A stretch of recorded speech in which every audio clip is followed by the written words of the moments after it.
over again.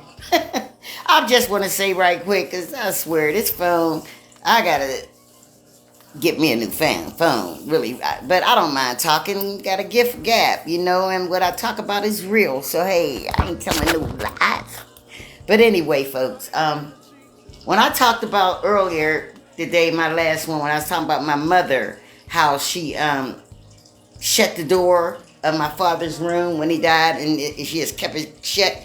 She didn't want to go back in there. So that flowed me to the thought of, after the fact, I started thinking, wow, it took me 2 years to empty my last son's bedroom. Couldn't do it. I would go in there, I would lay down in his bed, I would look at his stuff in the closet, and there he was a shoe fanatic. But I couldn't empty it out. Till one day, unplanned, I hit that door and I just started taking stuff out. It was 2 years later,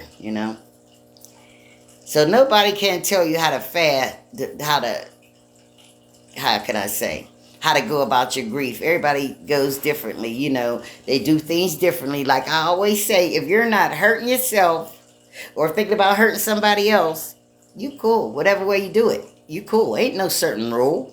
And it ain't no certain time. Because a lot of times, like I said, people think after the funerals, okay, it's all good. People might think after a whole year, it's all good. She good, he good. Let me tell you, for me, I'm just telling you about my experiences. I don't know all, but I'm going to say this. Sometimes the older it get, it can hit you even harder.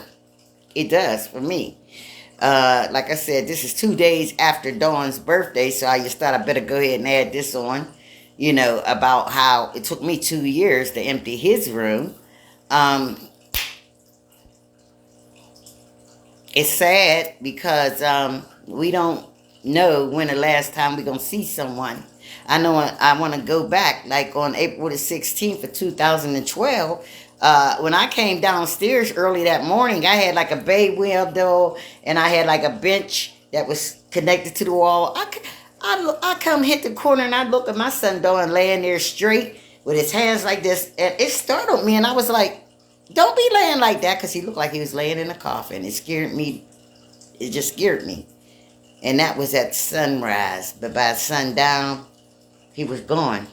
He was really gone. He got killed. And it's just a sad thing, no matter how you lose your loved one. Like my father, he was ready to go because he was a feisty man. And when he got in a condition he was in, he was ready to go. My mom, she tried to hold on. My two brothers was gone already. My other two older brothers wasn't around at the moment, but my nurse was telling me, the hospice nurse said, she's waiting on you to tell her to go. And I think my cousin from Virginia told me, you need to let her tell her to go. I couldn't twist my lips to say that, man. Nah. I went there on the 14th day of September in 2017, and I'm like, didn't go to even say that. And I stooped down, because I had my mother, like I had hired my granddaughters, everybody. She wasn't alone at all. She's in her house. But I stooped down, and she was just contracted, and she was moaning. And I said, Mom, you don't have to lay here and suffer. I said, Mom, I love you. I said, you taught me everything I needed to know, Mom. I said, you don't have to lay here and suffer, Mom. You could go ahead. Now, that was about between 7:30, 8:30. I got a call about 3:30 that morning, which I knew it was coming, but I didn't know when. But God let me know it was coming soon, but I didn't know when. Only with the time to be born, only He know the minute, only He know the hour, only He knows. But He give us some kind of initiative to know a little bit and be ready.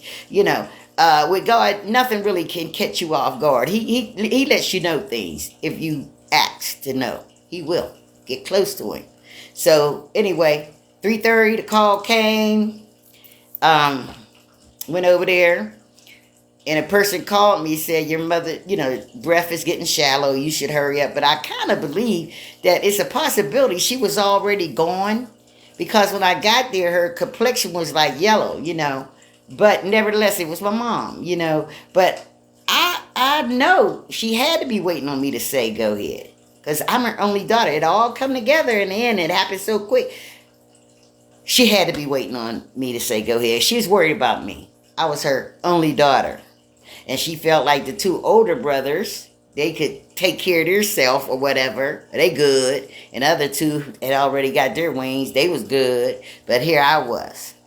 So I believe she was waiting on that because she went not even 24 hours later. She got her wings and left. I don't know. Like I said, when I was trying to say about the life train, when we are born, I figure, and as our life go forth, we all are on a life train. You know, you get friends come on a life train, family members from near and far, everybody on a life train. Every once in a while, that train stops and someone gets off. And then go on and somebody else get off. But we don't never know. Only God knows when our stop is and where and how or whatever. Only God knows when our stop is coming up. So my message to you is to don't forget the ones that was on the train, because that was all connected to your life. Excuse me again, connected to your life.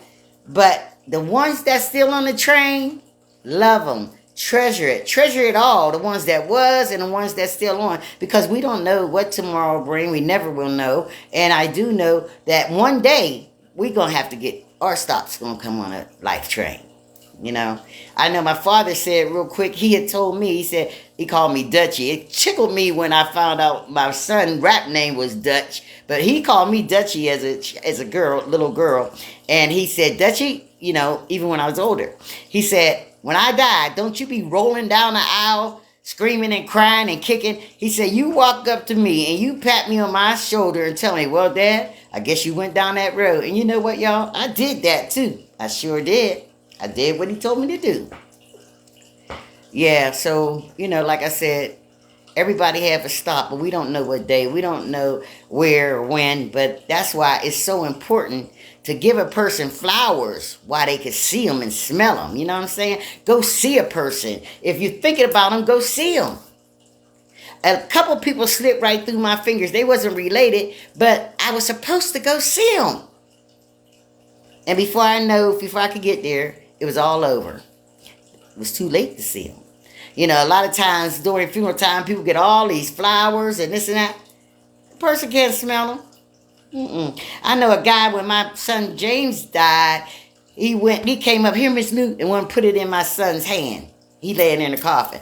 $150. He said, oh, well, he was asking me all week for $150. But what was good, that was to him. He wasn't going to need it where he was going.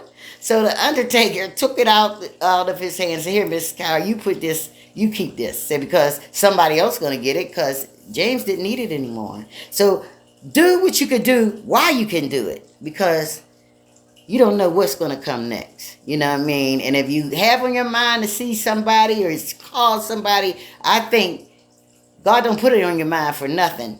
But something might come along and try to take it off your mind. But my mother always say, follow your first mind. I got a lot of things what my mother said. My mother put a lot of wisdom in me, and I'm so grateful. And my father. And I do know that it's a good thing to listen to your elders, because you'll never know that you can use that in life. Whenever I need those things, I go withdraw it out of my mind so I can, you know, it helps me.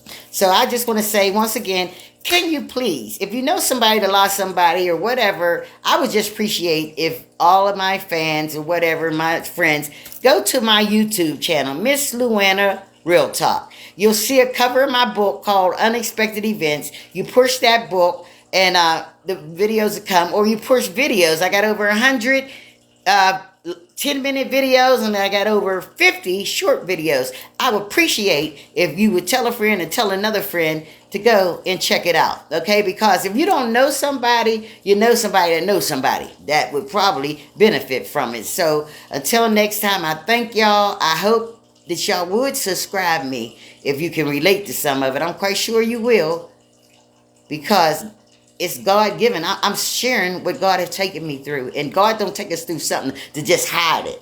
No, I don't throw a blanket over it. I give it to you. just the way I experienced it. And I just want to say good night, and that's a wrap.